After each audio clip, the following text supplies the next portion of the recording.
Are you at the place where you're tired of the constant cycle of abuse with narcissist or the narcissist X that you have in your life? Like you find yourself feeling confused of why they keep coming back, why they keep reaching out to you. Like you've moved on. It's been a year, it's been several months, and you're like, why do they keep contacting me? Maybe you're wondering like if there's a chance that they might change and like the relationship could work or change and like they would finally leave you alone. A lot of times people get confused of why narcissists keep reaching out. Wouldn't it seem like it'd be your best idea just to move on, to leave the other person alone? Why keep reaching out? If you guys are new here, my name is Ben Taylor. I'm a self-aware narcissist on this channel to provide awareness, growth, healing, change, and development. I try to help people understand narcissistic abuse from my standpoint, from the things that I've done, from the experiences that I've had, and try to help partner with people each and every day to help them break free of the toxic trauma bond that they're stuck in. Typically, this trauma bond is holding someone so tight, it makes you feel crazy. It makes you feel like you don't know what's right, what's wrong, what's up, what's down, what's north, what's south. It makes you not understand the relationship. Maybe the person's talked to you in word salad or gone around and around in circles to get you to do what they want you to do all the time, never giving you any clear direction of what's happening.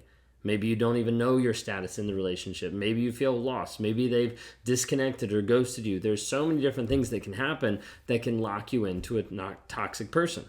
However, there's a lot of times when a toxic person leaves, when a narcissist leaves out of your life, but they keep reaching out. Now, this could be because you left, this could be because they left, this is because you broke it off, whatever it might be. A lot of times people think, okay, this is the last time, I don't have to worry about it. What I want to tell you first and foremost is if you think that, hey, this is the final discard, the only way that you can know if it's the final discard is if you make sure it's the final discard. If you take that step to make sure that they can't contact you ever again, that there's no way for them to show up, or there's no way for them to interact or to message you on social media or text message or whatever it might be, you are the one that's actually going to be in charge of the final discard, not the narcissist. And you understand that. In this video, I want to be able to go over some of the reasons why narcissists keep reaching out, why they keep coming back to you, even if you're an ex. Even after the relationship has ended, has fallen apart, maybe because they've they've moved on to another person. And I want to dive into some of the cycle of abuse, how it creates like this false sense of hope and control for the narcissist to be able to come back, manipulate you. If you can understand at least some of their actions, at least some of the things going on, then maybe you can start to break free of the cycle of abuse. But I would caution you and I would warn you that it's not just knowledge and it's not just time, like time heals all wounds, and it's not just no contact that fixes the trauma bond. Ultimately, it's the story that you tell yourself. So you can watch all these videos constantly and still not be free. You can watch my videos, you can watch Lee's videos, you can watch Dr. Ramani's videos, you can watch anybody's videos and still not be free. And I say this because we see this all the time. People that come to Raw Motivations and they're a month out, a year out, 3 years out, and they still are stuck mentally and emotionally. Ultimately, it goes back to the story that you're telling yourself. And right now in this video, the story that you're telling yourself might be that they're not going to reach out, but they keep reaching out. So let's look into that really quick. A narcissist is going to keep coming back to you time and time again, and sometimes to feel like they're in control, like control of the situation. You might have even broken off the situation. You might have even gotten out of the relationship, but they still want to interact to have this power dynamic of feeling like I'm still in control, like I'm still in charge.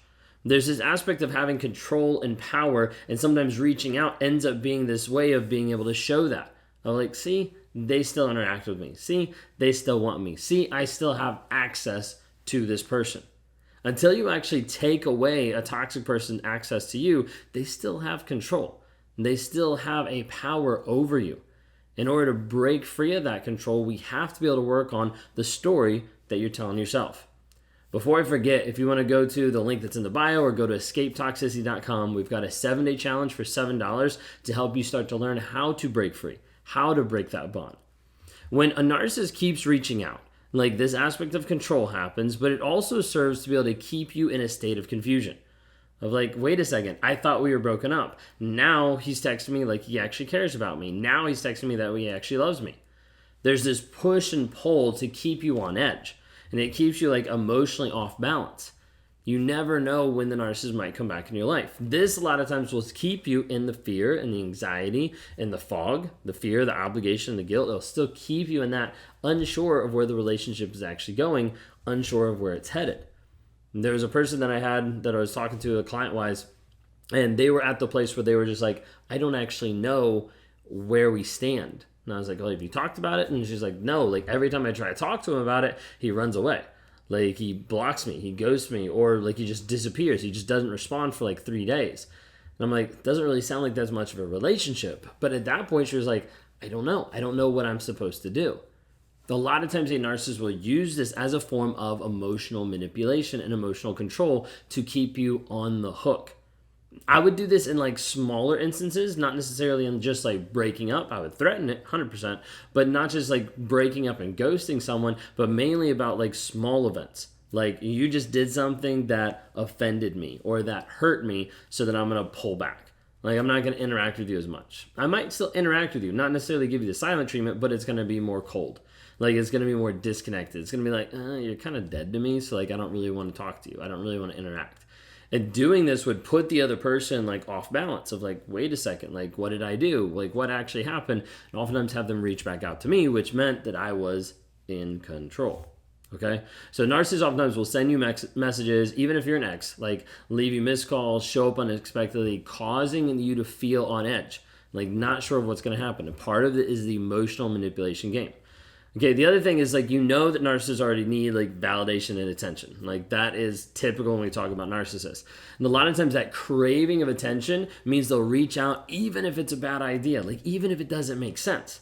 And sometimes people are like, why would they reach out? I exposed him to everybody for the cheater that he is. Like, why would he reach out after like he got publicly shamed at his work because of X, Y, and Z? Like, why would this even happen? And a narcissist a lot of times will rewrite history. So like that didn't happen. It's not that big of a deal. But they'll do that to be able to have access to you, to be able to come back into your life and to be able to do whatever they want to do. So there's this piece of like, hey, life isn't going so great. Like the news supply isn't working out so well, or we just had an argument or a fight. Let me go ahead and text someone else. Let me go ahead and reach back out. There's almost this aspect of like this like push-pull of like there has to be someone. Like there has to be someone that wants me in the moment. There has to be someone that's reaching out to me in the moment. Like I discovered this even like in college of like learning like if I tried to study and like sit there and like study all on my own, like it was almost impossible to do. So I'd start to text someone and be like, oh, okay, if I text someone, then I can study for these like couple minutes. Oh, respond to a text, study for these couple minutes. But there always had to be this communication. Like there always had to be an interaction with someone so I'd feel better about myself. It didn't even have to always be 100% about me, but it had to be that they were paying attention. It had to be that they were like communicating back and forth. And a lot of times a narcissist will continue to make contact even after the relationship to get a response out of you. And you have to remember a lot of times when we talk about supply, it's not positive or negative, it's anything. Like it's anything that you're going to give a response or a reaction to. When you give those, you start to notice that the narcissist will keep feeding into it over and over because they got what they wanted. They got your attention, they got your validation, they got your response, they got a reaction that made them feel better about themselves, made them feel like they're in control, and gave them that admiration or that validation. Now, you might also say, like, well, I didn't give them any admiration. I, like, cussed them out. Be like, it's still not going to actually help.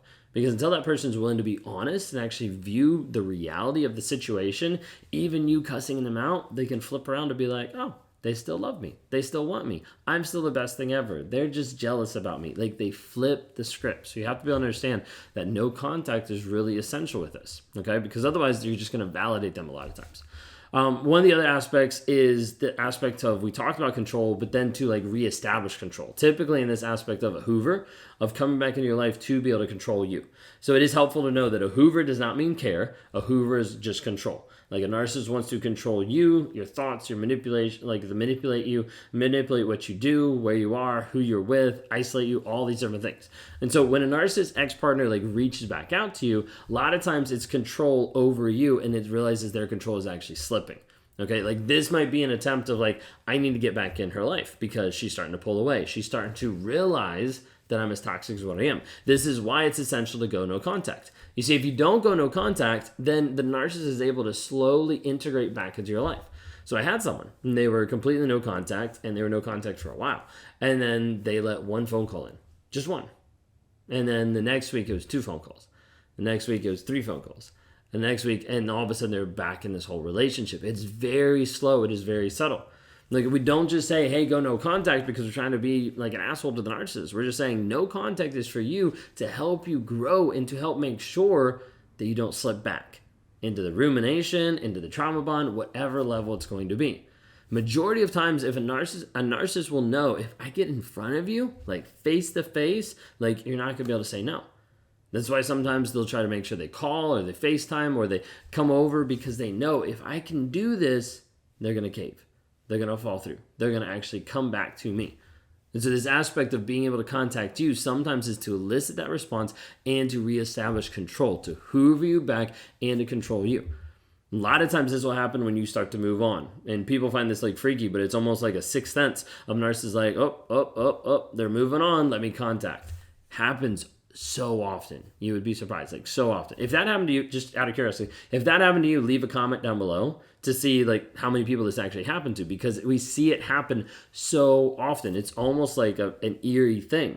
Okay, but it's like when the narcissist knows, like, yeah, it's about time. I need to recontact. So you need to be careful, because narcissists will feel threatened of the loss of control and they'll seek to reestablish it.